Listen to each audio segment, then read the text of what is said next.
What the advice I give to older climbers, that's probably anybody over 30, is that it's actually this applies to everybody.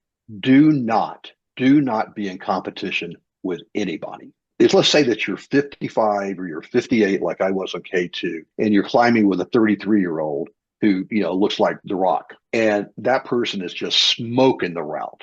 And you're back there just, huffing and puffing and going along. It's the tortoise and the hare thing. Don't let it freak you out. Don't let it play a mind game on you. You've got to play your own game. You've got to be within your moment and you've got to stay within yourself and don't be in competition. If you are, I promise you, you're going to get psyched out. You're going to say, oh man, everybody else got to Camp One in 6 hours. It took me 6 hours and 45 minutes. Who cares? That doesn't make any difference. Now, if it took you 12 hours, that's a whole different thing to discuss. But if you're just off by a fraction or maybe an hour or something, it's no big deal. So you can't beat yourself up on that. You've got to play your own game.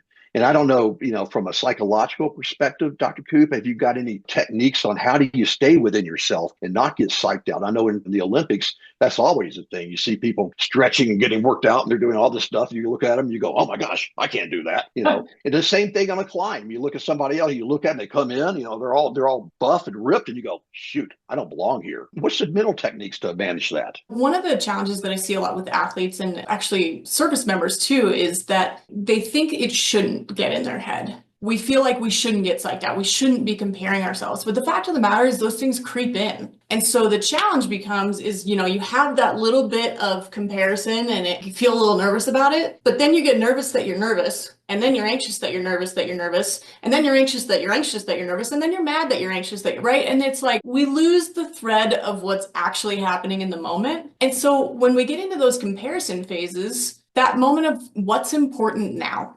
WIN. So simple. It brings you back to the moment to figure out what is important for you and what is workable for you. Because I'm guessing spending all of your mental energy thinking about what someone else is doing is not actually working for you in that moment. So what's important now? Is it taking that next step?